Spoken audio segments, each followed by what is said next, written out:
안녕하세요. 김호준입니다. 지난 주말 의사협회가 대한문 앞에서 문재인 케어에 반대하는 집회를 가졌습니다. 결국 병원 수입과 직결되는 의료 수가 문제죠. 민항기 조종사들이 파업을 하면 귀족 파업이라는 비판 여론이 있습니다. 하지만 노동에 적합한 대가를 요구할 권리는 누구에게나 있는 거죠. 생존권이 중요하지 않은 직종은 없습니다. 의사협회가 하나의 이익단체로 자신들의 생존권을 위해 정부를 상대로 집단행동을 하는 것도 마찬가지입니다.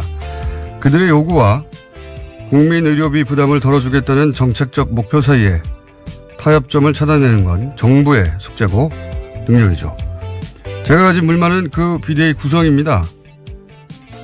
최대집 투쟁위원장은 박근혜 전 대통령 석방을 목표로 하는 태극기 혁명 국민운동본부 대표로 지난 10월 18일 대한문 집회 연설에서 촛불 시민을 종북, 좌익으로 매도했었죠. 또한 자유통일해방군의 현직 대표로 문재인 하야와 북한 폭격을 주장하고 있으며 의사협회 이름으로 배포한 소식지 만화 작가는 세월호 비하, 위안부 소녀상 비하로 문제가 된 작가였습니다. 집회에 참여한 의사들은 이 사실을 알고도 있나요? 모든 생존권 투쟁은 그 자체로 정치적이죠. 하지만 일베와 극우는 정상적인 정치의 범주에서 제외해야 하는 거 아닙니까? 김원준 생각이었습니다.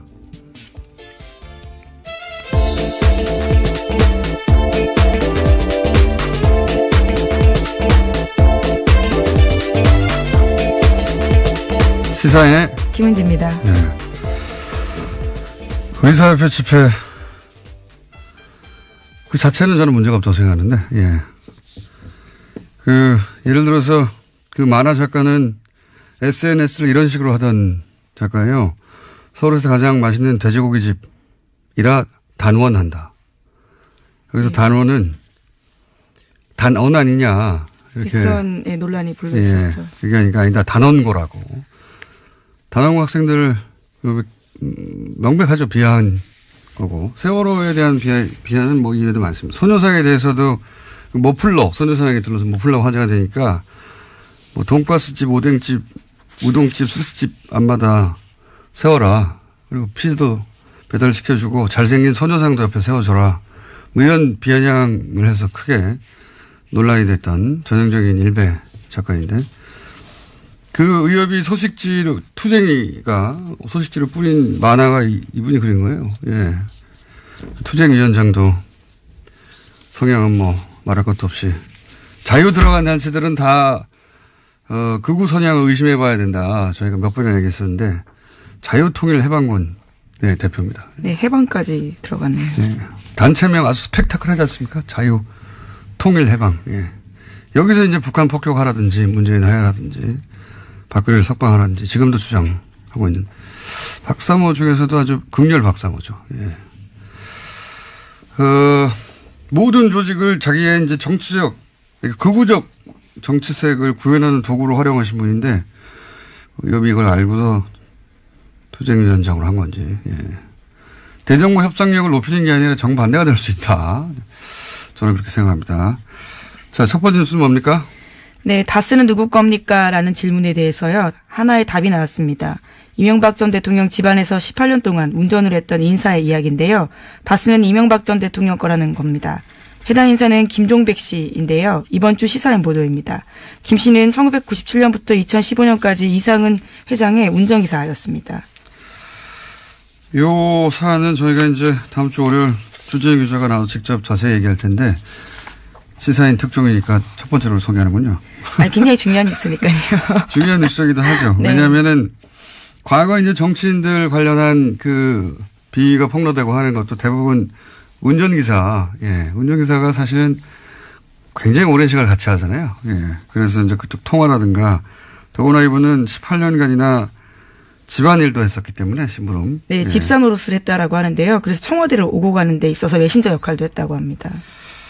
이분이 한 이야기 중에 제가 보기에 가장 중요한 것은 실제 실정법과 관련해서 다스 특검팀이 BBK 특검팀이 다스 비자금을 알고도 묻었다 이런 이야기는 여러 번 했는데 여기 관련된 이야기를 이분이 또 했어요. 그러니까 특검이 다스의 조사 나오는 거를 알고 있었고, 예, 압수수색할 것을. 예, 날짜까지 알고 있었다라는 겁니다. 그 직전에 트럭 세대 분량 서류를 직전에 파기했다 이런 이야기. 또 대통령 되기 전에도 다스에 대한 보고를 누가 특정해서 보고를 했고 이명박 전 대통령에게.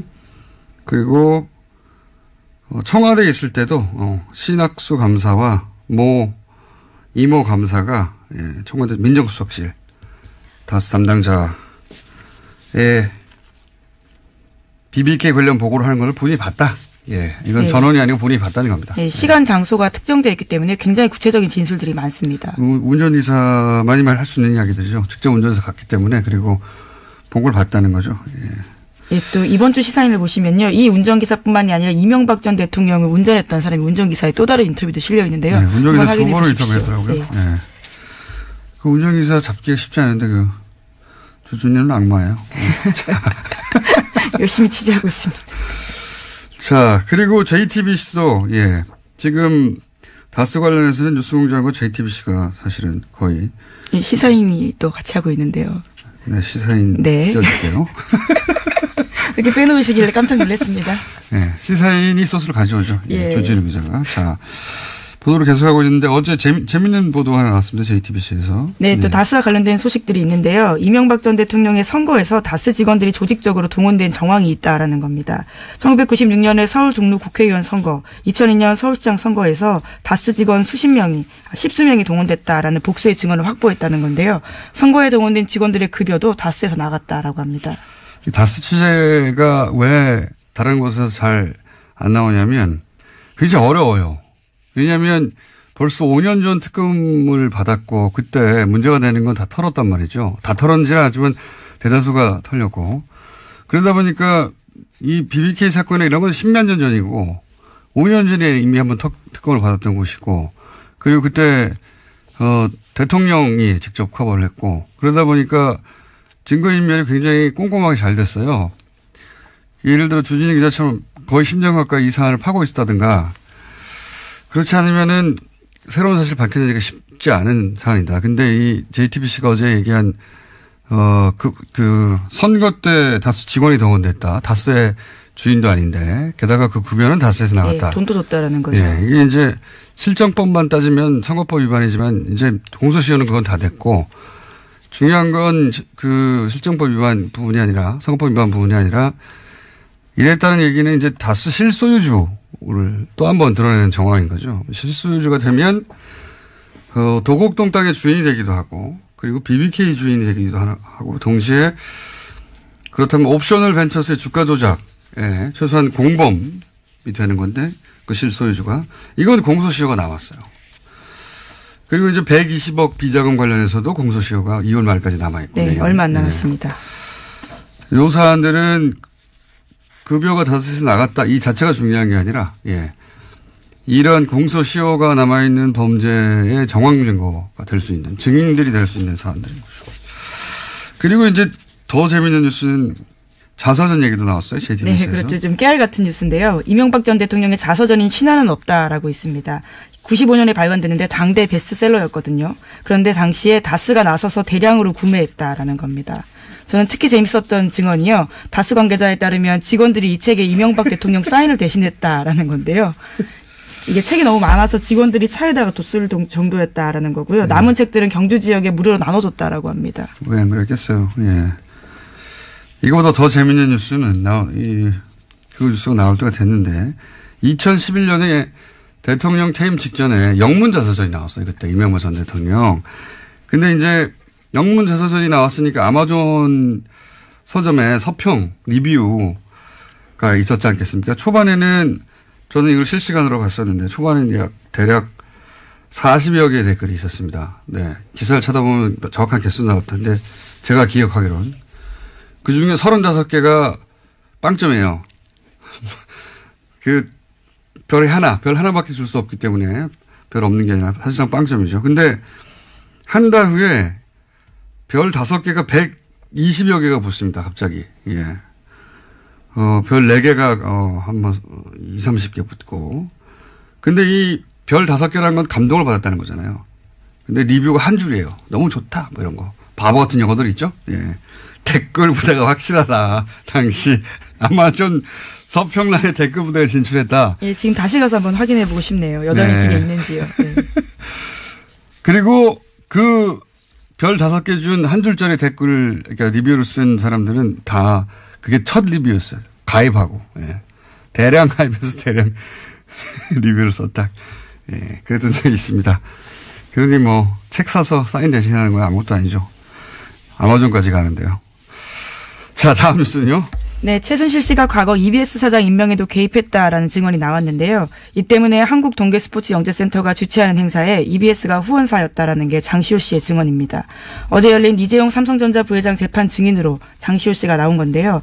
특검이 영재센터가 EBS에서 후원받은 경위 알고 있냐라고 묻자 장시호 씨는 EBS 사장이 이모가 추천을 받아서 된 분으로 알고 있고 그 추천받은 분이 어쩔 수 없이 후원사로 들어온 걸로 알고 있다라고 이야기했습니다. 장시호 씨가 당사자로 지목한 사람은요. 우종범 전 EBS 사장이라고 합니다. 게다가 장시호 씨는 삼성 관련된 추가 증언도 했는데요. 지난해 10월 달에 사건이 본격적으로 보도되기 직전에 최순실 씨가 삼성에서 영재센터에 3차 후원금을 받으려고 시도했다라고 합니다. 새로운 사실들 몇 가지가 나왔는데 왜 이제 국정원 부하직원은 구속되고 간부는 영장이 기각돼서 그 부하직원이 불만을 품고 국정원 가짜 사무실건이 더 큰 건이 폭로된 바 있지 않습니까? 그렇죠. 댓글 TF가 폭로됐죠. 장시호 법적 구속의 메시지 효과가 이제 검찰 수사 협조해봐야 소용없다. 메시지 효과는 그런 거라고 저는 보는데 이 법정 구속 역시 전혀 예기치 못한 나비 효과를 낼 수 있다라 생각이 드는 게 이 영재센터 행사를 왜 EBS가 후원을 했느냐 단독으로. 그리고 EBS 사장의 이력서가 최순실 회사에서 나왔다. 이런 보도가 있었던 적이 있어요. 네, 과거에 그런 보도 있었습니다. 그런데 실제로 우정범 전 EBS 사장이죠. EBS 사장을 최순실이 추천했다 하는 증언은 나온 건 처음이고 그리고 삼성으로부터 돈을 또 받으려 했다. 이것도 처음이에요. 예.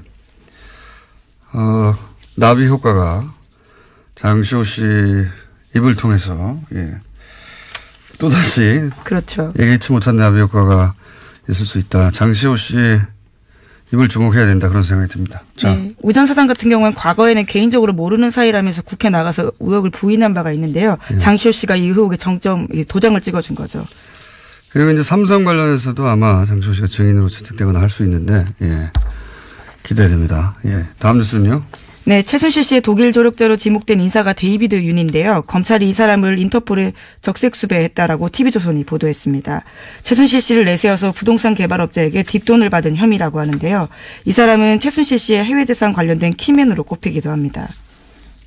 이거는 국내에서 국내 개발업자와 3억을 나누고 성공보수 50억을 약속받고 하는 그런 혐의인데 이분은 이제 오래전부터 최순실 사태 초기부터 독일에서의 재산 은닉 그렇죠. 관련해서 키맨이다. 안홍구 총장도 계속 주장을 했었고 그런데 이제 독일이 아니라 한국에서 이분이 거의 독일에서 평생 사신 분인데 한국의 개발업자와 성공보수 50억을 놓고 이야기 나눌 만한 그런 커리어가 없어요. 그런데 이제 최순실 씨가 그 뒤에 혹은 최순실을 팔아서 둘 중에 하나죠.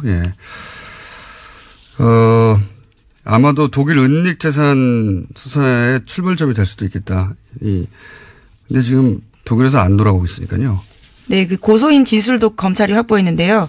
그 과정에서 여러 차례 최순실 씨를 언급하면서 담당 공무원에게 힘써줄 수 있다라는 이야기를 했다고 합니다. 그러면서 국토부 관계자들과 접촉한 정황도 있다라고 합니다. 최순실 씨가 실세인 걸 알고 있었던 거죠.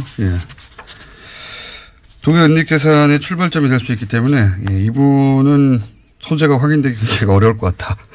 저는 그렇게 생각이 들고. 현재 여권은 무효화시켰다라고 합니다. 검찰에서요. 아니면 독일에만 있으면 되니까요. 그리고 EU 국가 내에만 있어도 되니까. 안홍구 총장님 독일 가겠네요 또. 자, 다음 뉴스는요. 네, 우병우 전 민정수석이 출판문학계 블랙리스트에도 관여했다라는 한국일보 보도인데요. 서울중앙지검 국정원 수사팀은 어제 우 전 수석에 대해서 사전구속영장 청구했습니다. 그런데 여기에요. 과학계 불법 사찰뿐만 아니라 출판문학의 사찰 내용까지 포함됐다라고 합니다. 우 전 수석은 지난해 7월 달에 한국출판문화산업진흥원이 발표했던 세종도서와 관련해서요. 소위 좌편향으로 분류되는 도서와 저자들을 사찰하고 검열하도록 국정원을 독려했다라고 합니다. 당시 세종도서에는 윤희상 평전과 세월호 참사를 다룬 서적 등이 포함됐다라고 합니다. 이 정도 되면 네, 관여 안 한 게 뭐냐 이렇게 물어야 돼요. 안 한 게 없어요. 출판까지 참.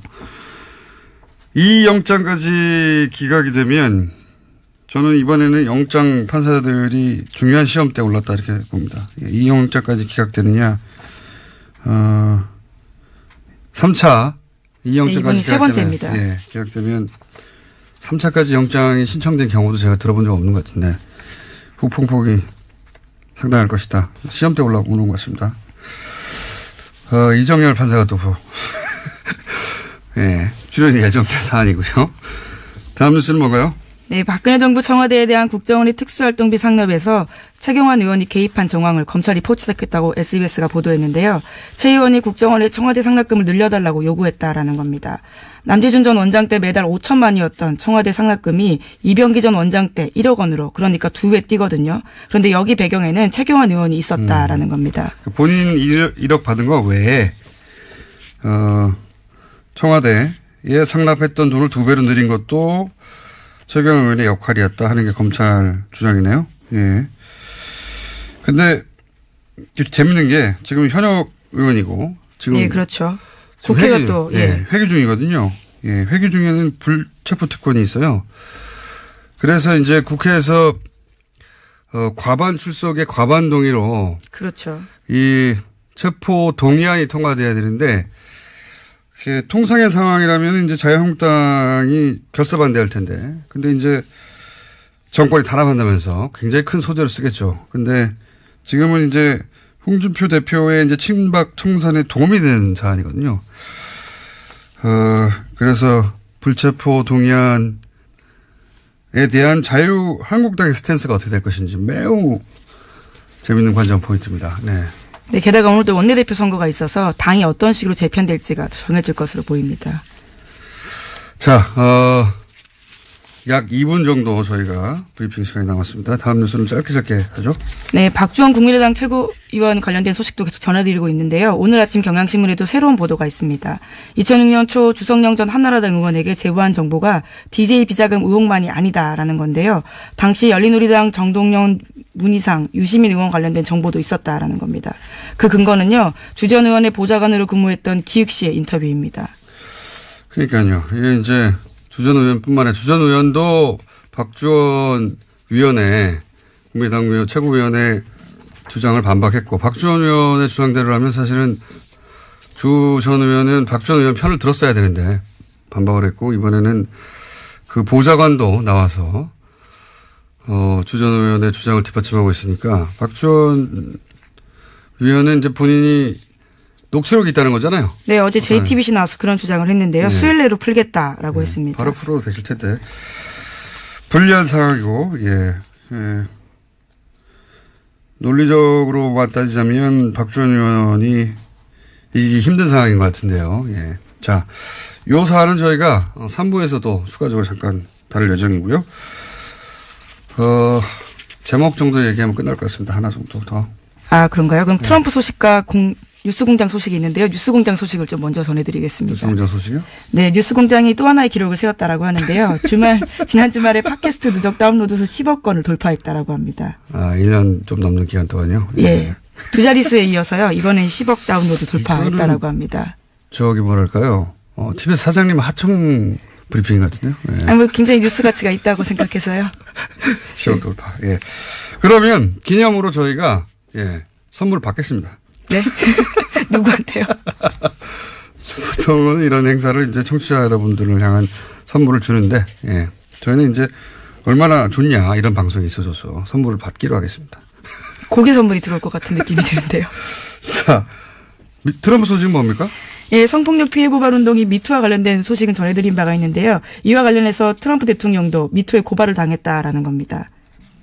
아, 성추행? 네, 과거에 성추행을 당했다라고요. 여성들이 기자회견을 해서요. 미 의회 관련 조사를 공식 요구했다라고 합니다. 대선 기간 때도 그런 이야기 있었는데 이번에는 이제 미투 해시태그 운동 성폭력 당했다는 여성들이 이제 스스로 커밍아웃하는 자기 입을 열기 시작한 건데요. 그런 해시태그 운동에 이분들 다 참여해서 의회 요청했다.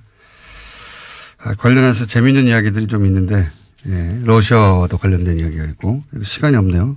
재밌는데 다음 시간 내일 하는 걸로. 예.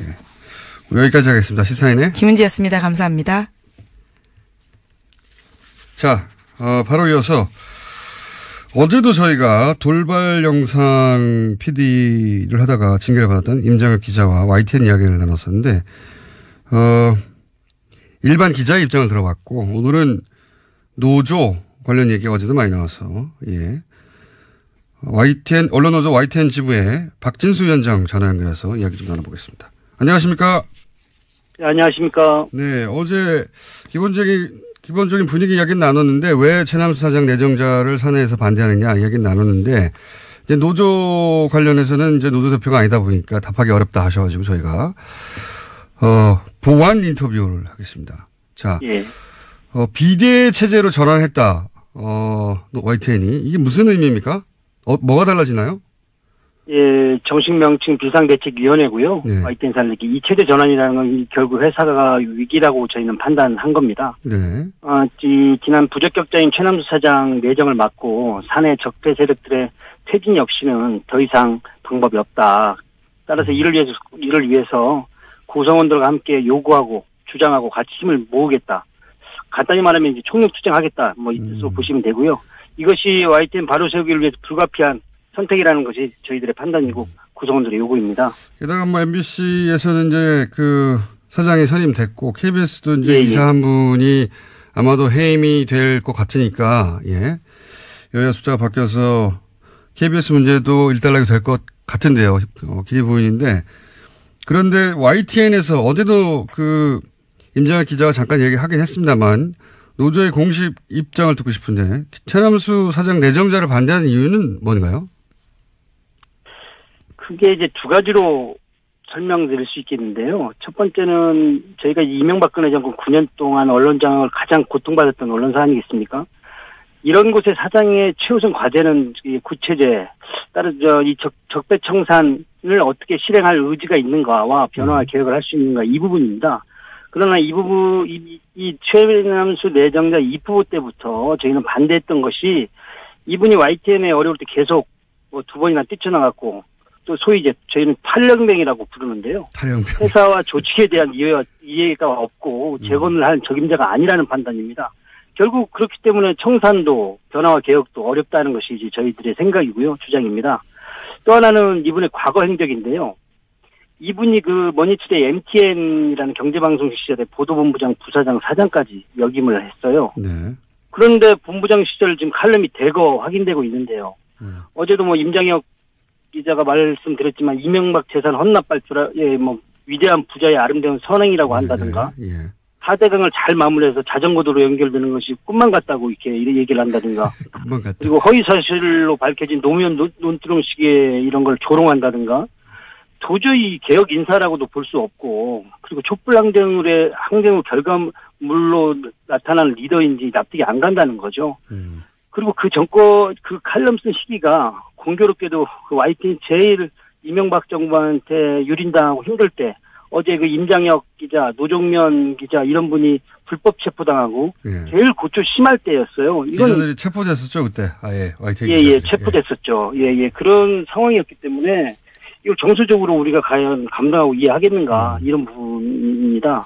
노조에서는 그 9년간 최소한 3년 이상 보직을 맡았던 간부들은 보직 보류, 해임도 아니고, 보직 보류를 요청하고 있는 걸로 아는데, 이에 대해서 최남수 내정자의 입장을 들어보고 방향을 결정하겠다. 그게 네. 얼마 전에 보도했던 걸 기억하는데, 입장이 어떻게 나왔나요? 참 어렵게 협상은 했는데요. 이 최남수 씨하고 제가 지금 지난 만 8년이죠. YTN 보도 공정성이 훼손됐고, 노사관계가 심각하게 문제가 있다는 거는 서로 동의를 했어요. 그런데 여기에 책임있던 인사들에 대해서 이 체제에서 주요 실국장을 맡거나 보직을 누렸던 간부들, 그것도 3년 이상에 누렸던 간부들에게 YTN 바로 세우기 위원회라든가 말은 여러 가지가 있는데요. 가칭인데 설립하는 기구에서 결정이 나올 때까지 보직을 잠정 보류해달라는 거였습니다. 그러니까 간부들도 노조도 아닌 제3의 기구를 두고 거기서 결론이 날 때까지 기다려달라. 예. 그랬는데? 네, 또 거부한 거죠. 도저히 할 수가 없다. 그리고 이제 최람수 내정자의 입장 같은 경우는 결국, 일부 조력자를 비호하는 느낌을 받고 본인은 양심상 안 된다고 하는데 결국에 그러면 적폐청산을 실행에 대한 의지가 있는가. 그리고 구체제 인사들과 손잡고 가겠다는 의사가 아닌가. 이렇게 저는 판단하고 있습니다.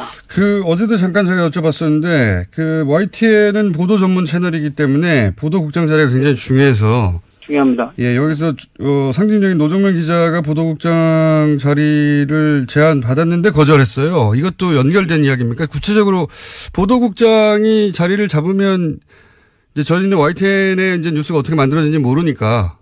네네. 보도국장 자리로 그게 가능하지 않겠나라고 생각하기 일반의 생각인데 그렇지만은 않은가 보죠?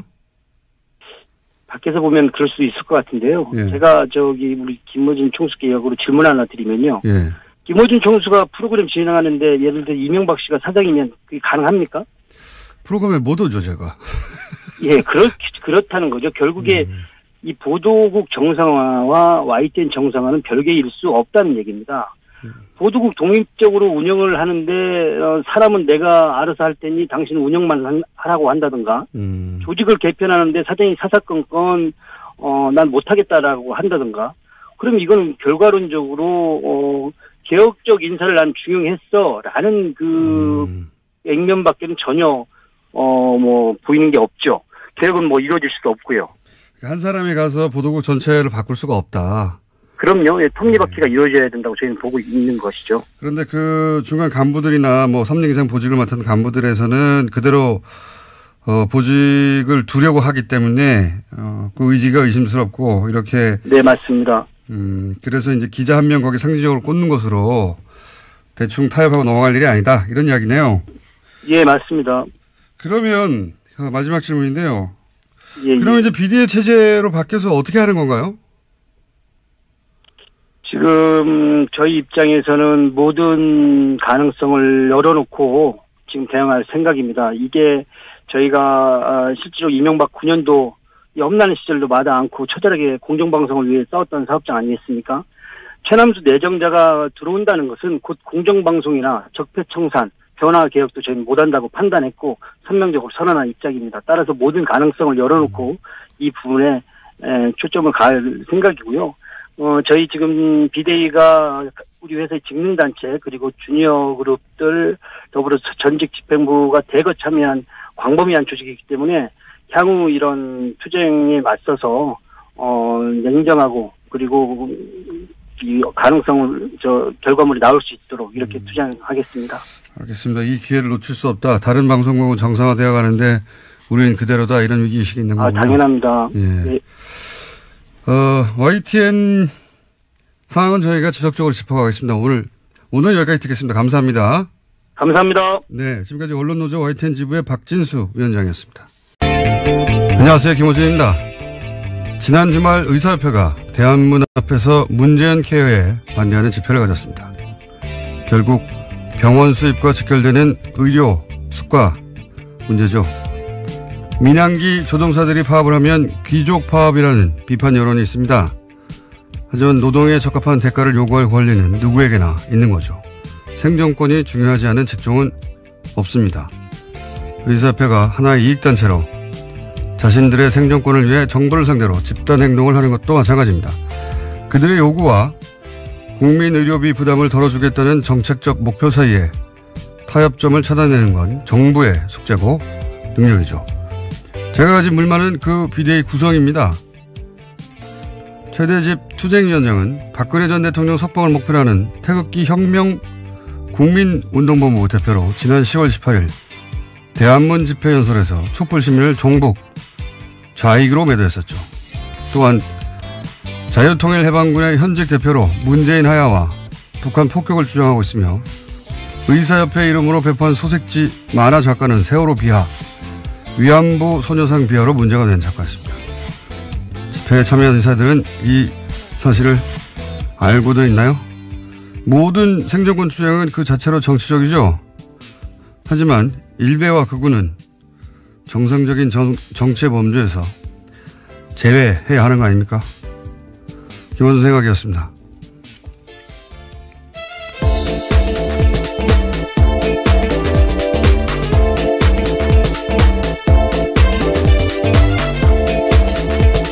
시사인의 김은지입니다. 네. 의사협회 집회 이거 본인이 봤다는 겁니다. 네, 시간 장소가 특정되어 있기 때문에 굉장히 구체적인 진술들이 많습니다. 운전의사만이 할 수 있는 이야기들이죠. 직접 운전해서 갔기 때문에 그리고 본 걸 봤다는 거죠. 예. 예, 또 이번 주 시사인을 보시면요. 이 운전기사뿐만이 아니라 이명박 전 대통령을 운전했던 사람이 운전기사의 또 다른 인터뷰도 실려 있는데요. 네, 운전기사 두 번을 인터뷰했더라고요. 네. 네. 그 운전기사 잡기가 쉽지 않은데 그 주준이는 악마예요. 열심히 취재하고 있습니다. 자, 그리고 JTBC도, 예, 지금 다스 관련해서는 뉴스공장과 JTBC가 사실은 거의. 예, 시사인이 또 같이 하고 있는데요. 네, 시사인. 네. 띄워줄게요. 이렇게 빼놓으시길래 깜짝 놀랐습니다. 네, 시사인이 소스를 가져오죠. 예. 조진우 기자가. 자. 보도를 계속하고 있는데 어제 재밌는 보도 하나 나왔습니다. JTBC에서. 네, 또 다스와 관련된 소식들이 있는데요. 이명박 전 대통령의 선거에서 다스 직원들이 조직적으로 동원된 정황이 있다라는 겁니다. 1996년에 서울 종로 국회의원 선거, 2002년 서울시장 선거에서 다스 직원 십수 명이 동원됐다라는 복수의 증언을 확보했다는 건데요. 선거에 동원된 직원들의 급여도 다스에서 나갔다라고 합니다. 다스 취재가 왜 다른 곳에서 잘 안 나오냐면 굉장히 어려워요. 왜냐하면 벌써 5년 전 특검을 받았고 그때 문제가 되는 건 다 털었단 말이죠. 다 털었는지는 하지만 대다수가 털렸고 그러다 보니까 이 BBK 사건에 이런 건 10몇 년 전이고 5년 전에 이미 한번 특검을 받았던 곳이고 그리고 그때 대통령이 직접 커버를 했고 그러다 보니까 증거인멸이 굉장히 꼼꼼하게 잘 됐어요. 예를 들어 주진희 기자처럼 거의 10년 가까이 이 사안을 파고 있었다든가 그렇지 않으면은 새로운 사실 밝혀내기가 쉽지 않은 사안이다. 근데 이 JTBC가 어제 얘기한 질문에 대해서요. 하나의 답이 나왔습니다. 이명박 전 대통령 집안에서 18년 동안 운전을 했던 인사의 이야기인데요. 다스는 이명박 전 대통령 거라는 겁니다. 해당 인사는 김종백 씨인데요. 이번 주 시사인 보도입니다. 김 씨는 1997년부터 2015년까지 이상은 회장의 운전기사였습니다. 요 사안은 저희가 이제 다음 주 월요일 주진우 기자가 나와서 직접 자세히 얘기할 텐데 시사인 특종이니까 첫 번째로 소개하는군요. 아니, 굉장히 중요한 뉴스니까요. 중요한 뉴스이기도 하죠. 네. 왜냐하면은 과거 이제 정치인들 관련한 그 비위가 폭로되고 하는 것도 대부분 운전기사, 예, 운전기사가 사실은 굉장히 오랜 시간을 같이 하잖아요. 예, 그래서 이제 그쪽 통화라든가 더구나 이분은 18년간이나 집안일도 했었기 때문에 심부름. 네, 예. 집사 노릇을 했다라고 하는데요. 그래서 청와대를 오고 가는 데 있어서 메신저 역할도 했다고 합니다. 이분이 한 이야기 중에 제가 보기에 가장 중요한 것은 실제 실정법과 관련해서 다스 특검팀이 BBK 특검팀이 다스 비자금을 알고도 묻었다 이런 이야기는 여러 번 했는데 여기 관련된 이야기를 이분이 또 했어요. 그러니까 특검이 다스에 조사 나오는 거를 알고 있었고 예, 압수수색할 것을. 예, 날짜까지 알고 있었다라는 겁니다. 그 직전에 트럭 세대 분량 서류를 직전에 파기했다 이런 이야기. 또 대통령 되기 전에도 다스에 대한 보고를 누가 특정해서 보고를 했고 이명박 전 대통령에게. 그리고 청와대에 있을 때도 신학수 감사와 이모 감사가 예, 청와대 민정수석실 다스 담당자 BBK 관련 보고를 하는 걸 본인이 봤다. 예, 이건 네. 전원이 아니. 그 자체는 저는 문제가 없다고 생각하는데, 예. 예를 들어서 그 만화 작가는 SNS를 이런 식으로 하던 작가예요. 서울에서 가장 맛있는 돼지고기 집이라 단원한다. 여기서 단원은 단언 아니냐. 이렇게. 그런 논란이 불고 있었죠. 예, 그게 아니다. 단원고라고. 단원고 학생들을 명백하죠. 비하한 거고. 세월호에 대한 비하는 뭐 이유도 많습니다. 소녀상에 대해서도 소녀상에 들러서 모플러 화제가 되니까 뭐 돈가스집, 오뎅집 우동집, 스시집 앞마다 세워라. 그리고 피자도 배달시켜주고 잘생긴 소녀상도 옆에 세워줘라. 뭐 이런 비아냥을 해서 크게 논란이 됐던 전형적인 일베 작가인데 그 의협이 소식지로 투쟁이가 소식지로 뿌린 만화가 이분이 그린 거예요. 예. 투쟁위원장도 성향은 뭐 말할 것도 없이 자유 들어간 단체들은 다 극우 선양을 의심해 봐야 된다. 저희가 몇 번이나 얘기했었는데 자유통일해방군 네, 대표입니다. 네, 해방까지 들어갔네요. 네. 단체명 아주 스펙타클하지 않습니까? 자유통일해방. 예. 여기서 이제 북한 폭격하라든지 문재인 하야라든지 박근혜를 석방하라든지 지금도 주장하고 있는 박사모 중에서도 아주 극렬 박사모죠. 예. 모든 조직을 자기의 이제 정치적, 극우적 정치색을 구현하는 도구로 활용하신 분인데, 여비 이걸 알고서 투쟁위원장으로 한 건지, 예.